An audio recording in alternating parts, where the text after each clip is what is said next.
समय पूरे देश में आग लगी हुई है। पूरा देश राजनीति से झुलस रहा है। पूरे देश में लोग जो तपिश महसूस कर रहे हैं, शायद वो तपिश पहले कभी महसूस नहीं की गई। यूजीसी ने जिस तरह से देश में आग लगाई हुई है, पूरा देश दो धड़ों में बढ़ता हुआ दिखाई दे रहा है। लोग महसूस कर रहे हैं कि हो सकता है आने वाले समय में इस तरह की चीज़ें, इस तरह के आंदोलन और ज़्यादा बढ़ें और साथ ही साथ ऐसे मामले भी बढ़ें जिससे ये जो जातिगत राजनीति है ये और भी तूल पकड़ती हुई दिखाई दे। और इसी विषय पर बात करने के लिए हमारे साथ में है वरिष्ठ पत्रकार शीतला तिवारी जी और साथ ही साथ वरिष्ठ पत्रकार भालचंद्र पांडे जी। हम इन दोनों से बात करेंगे, इस मुद्दे पर बात करके समझने की कोशिश करेंगे कि आखिर यूजीसी का मामला क्या, क्यों और कैसे लाया गया, किन परिस्थितियों में लाया गया, इससे सरकार को क्या फायदा और क्या नुकसान होने वाला है। क्या वास्तव में यूजीसी का मुद्दा जरूरी था, यूजीसी का कानून जरूरी था, या महज वोट बैंक को साधने के लिए ऐसे कानून बनाए गए। एप्स्टीन फाइल का नाम भी इस समय काफी चर्चा में है। कुछ लोगों का मानना यह भी है कि एप्स्टीन फाइल का भी यहाँ पर कुछ ना कुछ रोल हो सकता है। तो क्या वास्तव में एप्स्टीन फाइल जैसी ये जो चीजें हैं ये इन कानूनों के लिए जिम्मेदार हैं या इसके पीछे कोई और बड़ी वजह है? इन सब मुद्दों पर हम बात करते हैं। तिवारी जी, लगातार यूजीसी का मामला तूल पकड़ रहा है। लगातार देखा जा रहा है कि यूजीसी की वजह से चारों तरफ हाहाकार मचा हुआ है, पूरा देश दो धड़ों बटा हुआ है और लगातार सभी लोग, कोई पक्ष में है कोई विपक्ष में है, विरोध प्रदर्शन कर रहे हैं। दिल्ली यूनिवर्सिटी तक इसकी तपिश महसूस कर रही है, झुलस रही है। और जातिगत भेदभाव हालांकि पहले तो नहीं सुनाई देता था इतना, लेकिन जब से ये कानून आया है, चर्चा जब से हुई है, उसके बाद से ये जातिगत भेदभाव की बातें कुछ ज़्यादा ही जोर पकड़ने लगी हैं। क्या मानना है इस पर आपका, आप क्या कहते हैं? दरअसल सबसे पहले हमारे बहुत भाइयों को प्रणाम, नमस्कार। मेन चीज पांडे जी, इसमें यूजीसी को लेकर के अगर हम बात करें, अगर बड़ी हस्तियों की बात करें, बड़ी हस्तियों का मतलब यह है कि राजनीति की हम बात कर रहे हैं। राजनीति में जो बड़े लोग हैं अभी वो बचते नजर आ रहे हैं। बचने का मतलब यह है कि देखिए, अखिलेश यादव भी जो है खुलकर तो हमारे हिसाब से अभी आए नहीं है, लेकिन उनके जो कुछ समर्थक हैं, उनके जो विधायक हैं, एक आपने नाम सुना होगा, पल्लवी पटेल का नाम आया है। पल्लवी पटेल ने आरोप लगाया कि पुलिस ने हमारी चोटी खींची, क्या हुआ, मतलब जो है तमाम जो है वह भी पहुंची थी उसमें, प्रदर्शन वह भी कर रही हैं।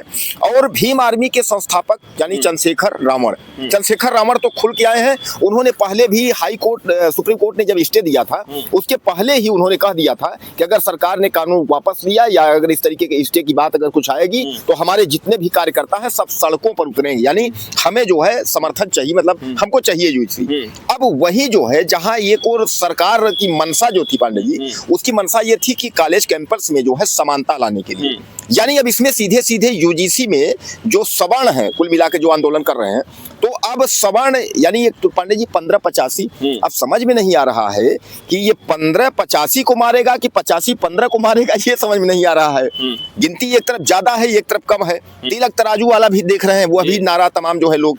अब इसमें जो है जो बड़े लोग हैं, अभी हाल कर जो है Brajesh Pathak deputy CM UP के हैं, उनसे भदोही में एक पत्रकार जो है पांडे ने चर्चा किया। हालांकि पहले किसी की हिम्मत नहीं पड़ी, भाई सीएम है यूपी के, तो पूछने की उन्होंने पूछ ही लिया कि आप जो है ब्राह्मणों के बड़े नेता हैं, मुख्यमंत्री पद पे हैं, तो यूजीसी में आपका क्या है? अब वो यूजीसी का सवाल कर रहे हैं, वो जवाब जो है एसआईआर का दे रहे हैं, बोले एसआईआर का अभी हमारी व्यवस्था चल रही है, सब जो है, और कह करके निकल लिए। यानी पांडे जी कहीं ना कहीं जो है पल्ला लोग जो झाड़ रहे हैं, और खासकर सत्ता पक्ष के लोग कुछ भी नहीं बोलना चाहते हैं। और सबसे बड़ी बात यह है कि जो हमारे ब्राह्मण विधायक हैं या ब्राह्मण ठाकुर यूजीसी मतलब सवर्ण में जो भी हैं, तो जो विधायक हैं, सांसद हैं, जो लोग भी हैं, वह इस बात से बोलने से कतरा रहे हैं।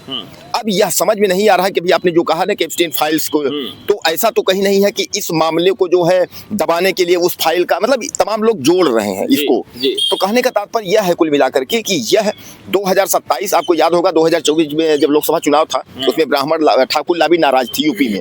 अब इस बार जो है ब्राह्मण लाबी और ठाकुर यानी सवर्ण में काफी लोग आ गए। तो पांडे जी, क्या आपको लगता है कि इसका असर जो है 2027 में जो है कुछ पड़ सकता है? 2027 की अगर बात की जाए तिवारी जी, 2027 में असर सीधा सीधा पड़ता दिखाई दे रहा है। जिस आधार पे कोई इमारत खड़ी हो और उस आधार की नींव ही हिलना शुरू हो जाए, या उस आधार की जो ईंटें हैं वो आधार से निकल जाएं। पांडे जी, एक चीज हम आपको रोकना चाहेंगे। लोग तो यह कह रहे हैं कि ब्राह्मणों के वोट से हम जीतते नहीं है। किसी ने यह भी बात कही है, बिहार के, वह बीजेपी का ही एक मंत्री है, नाम नहीं याद है, उसने जो है ये कहा था कि भैया ऐसा है कि हम पंडितों के वोट से जो है जीतते नहीं है। मैं उस नेता को बता देना चाहूंगा, वो भले ही ये कह रहे हो कि हम ब्राह्मणों को वोट से नहीं जीतते हैं, लेकिन उनको ये पता होना चाहिए मंडल और कमंडल की नीति से ही इसकी शुरुआत हुई है। और अगर वो ये मानते हैं कि ब्राह्मणों को वोट से नहीं जीतते हैं, तो ये भी जान लें कि 2027 में उनके लिए नाको चने चबाने जैसा हो जाएगा। क्योंकि जो स्थिति बनी हुई है इस समय, अगर आप ये मानते हो कि ब्राह्मण जो है वो समर्ण है, अगर आप ये मानते हो कि वो सबसे ज़्यादा बुद्धिमान है, जिसकी वजह से उसको रेस का घोड़ा माना जा रहा है और उसको रोकने के लिए तरह तरह के हथकंडे अपनाए जा रहे हैं, तो कोई ना कोई बात तो ज़रूर है जिसकी वजह से आपको इतने ज़्यादा षड्यंत्र करने पड़ रहे हैं। और जहाँ तक बात रही ब्राह्मणों के वोट से जीतने की ना जीतने की, 2027 में जब चुनाव आएगा, अगर वो कहाँ के हैं हम तो नहीं जानते, आप जैसा बता रहे हैं जहाँ के भी नेताजी हों, लेकिन जब भी चुनाव आएगा तो अगर यही बात वो चुनाव के समय कहें, तब ये माना जाए कि हाँ वास्तव में नेताजी अच्छे वाले नेता हैं। नहीं तो फिर ये तो बात वही हुई कि जैसे कहा जाता है नेतागिरी में कि अभी कुछ और बाद में कुछ और। खैर हम कुछ ज़्यादा इस पे बात नहीं करना चाहेंगे, कहना नहीं चाहेंगे, लेकिन आने वाले समय में जो मुश्किलें हैं बढ़ती हुई दिखाई दे रही हैं, और हो सकता है कि 2027 की राह उत्तर प्रदेश में आसान नहीं होगी। और ना सिर्फ उत्तर प्रदेश की बात की जाए, बल्कि इसकी तपिश, इसकी जो गर्मी है वो आने वाले समय में भी महसूस की जाएगी। क्योंकि अब तो लोगों ने ये कहना शुरू कर दिया है कि ये कानून नहीं काला कानून है, और ये कानून इतिहास के पन्नों में दर्ज होगा। और ना सिर्फ इतिहास के पन्नों में दर्ज होगा, बल्कि ये भी दर्ज होगा कि ऐसा काला कानून लाने वाला कौन है। लोगों की आवाज़ें आ रही हैं, ऐसे लोग ऐसे बात कर रहे हैं। तो अब देखने वाली बात है कि ये जो कानून है ये कहाँ तक इनके फेवर में जाता है।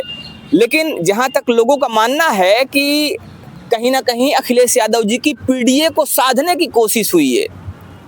उधर अखिलेश यादव जी लगातार नारा दे रहे थे पिछड़ा, दलित और अल्पसंख्यक, तो उसको साधने के लिए इस कानून को लाया गया। लेकिन ये कानून वर्तमान में देखा जा रहा है कहीं ना कहीं राजनीतिक फांस बनता हुआ दिखाई दे रहा है। और इस राजनीतिक फांस से भारतीय जनता पार्टी कितना निकल पाएगी, कितना उभर पाएगी, ये भी समय बताएगा। फिलहाल हम समझने की कोशिश करेंगे कि जो हमारे साथ वरिष्ठ पत्रकार हैं भालचंद्र पांडे जी, इस विषय पर उनकी क्या राय है। क्या कहते पांडे जी? शिव जी, भाजपा हमेशा जो है कुछ न कुछ नया करने की कोशिश करती है। चाहे वो 14 के बाद से जितने चुनाव हुए हों, यूपी का 17 का चुनाव हो, फिर 19 का चुनाव हो, 22 का रहा हो या 24 का रहा हो, हर चुनाव के पहले भाजपा कुछ न कुछ नया करने का प्रयास करती रही है। उसी कड़ी में भाजपा ने कुछ नया करने का प्रयास किया। हालांकि प्रयास कितना सफल होगा ये तो आने वाला समय बताएगा। देखिए, ये तो जनता का मूड है। भाजपा का नारा रहा है कि एक रहोगे सेफ रहोगे, बटोगे तो कटोगे। लेकिन कहीं न कहीं भाजपा प्रयास करते करते काटने का प्रयास शुरू कर दी है। हिंदू को जोड़ते जोड़ते कहीं न कहीं हिंदुओं को ही काटना शुरू कर दिया इन्होंने। 18 में जैसे ही सुप्रीम कोर्ट ने SC/ST पर कुछ नया सुझाव दिया, उन्होंने नया एक्ट लाके उस पर संशोधन कर दिया। ऐसे ही UGC लाए। अगर इतनी तन्मयता से ये UGC एक्ट पर भी विचार करते तो लगता कि नहीं इन्होंने कुछ नया किया है या सर्व समाज के लिए किया है। ये कहीं ना कहीं अपना जो वोट बैंक खिसकता हुआ दिख रहा है सवर्ण का, उसको बैलेंस बनाने के चक्कर में, OBC को खुश करने के चक्कर में एक सोची समझी रणनीति के तहत हो सकता है लाया हो। अब ये कितना सफल होगा आने वाला समय बताएगा, सुप्रीम कोर्ट के निर्णय बताएंगे। क्योंकि इस पर तो अभी जितने बड़े बड़े नेता हैं कुछ बोलने को तैयार नहीं है, खास करके बीजेपी के बड़े नेता। छुट भैया जो भी अपना बयान दें वो अलग बात है, बाकी बड़ी लीडरशिप इस समय मुंह खोल नहीं रही है। रही बात विपक्ष की नेताओं की, तो वो भी बड़े बड़े नेता अपना कुछ अभी तक पत्ता खोल नहीं रहे हैं। केवल ये है कि जो अन्याय होगा वो कुछ लोग हैं जो खुल के तो नहीं बोल रहे हैं, लेकिन कुछ दबे जवान बोल रहे हैं। अभी जैसे ओवैसी ने कहा है कि ओवैसी ने खुल के यूजीसी एक्ट 26 के पक्ष में बोला है, चंद्रशेखर ने खुल के पक्ष में बोला है, अपना पत्ता खोल दिया है। लेकिन बड़े बाकी और जो विपक्षी नेता हैं, चाहे वो सपा के हों, चाहे वो कांग्रेस के हों, या दक्षिण के ढेर सारी पार्टियां हैं, ममता बनर्जी हैं, ये सब अभी इस पर कुछ बोलने के लिए तैयार नहीं है, क्योंकि 19 मार्च इसके लिए बहुत मायने रखता है। उस दिन क्या निर्णय होता है वो बहुत कुछ इस पर जो है वो अपना प्रकाश डालेगा। तो सबका साथ सबका विकास, बटोगे तो कटोगे, ये वो नारे हैं जिन्होंने कहीं ना कहीं पूरे देश का ध्यान आकर्षित किया था। ये वो नारे हैं जिसके माध्यम से भारतीय जनता पार्टी एकता की बात करती थी, हिंदुत्व की बात करती थी। लेकिन यूजीसी कानून की चर्चा होने के बाद से, यूजीसी कानून लागू होने के बाद से अब इस विषय पर प्रश्न खड़े होने लगे हैं, इस बात पर प्रश्न खड़े होने लगे हैं कि वास्तव में क्या ये हिंदू की राजनीति हो रही थी, हिंदुत्व की राजनीति हो रही थी, या ये हिंदुओं को तोड़ने की राजनीति शुरू हो गई है। फिलहाल इस पर तरह तरह के सवाल खड़े किए जा रहे हैं, लेकिन आपका क्या मानना है? आप भी इस पर अपनी राय जरूर दीजिएगा। बने रहिए हमारे साथ खबरों को अपडेट के लिए। जय हिंद।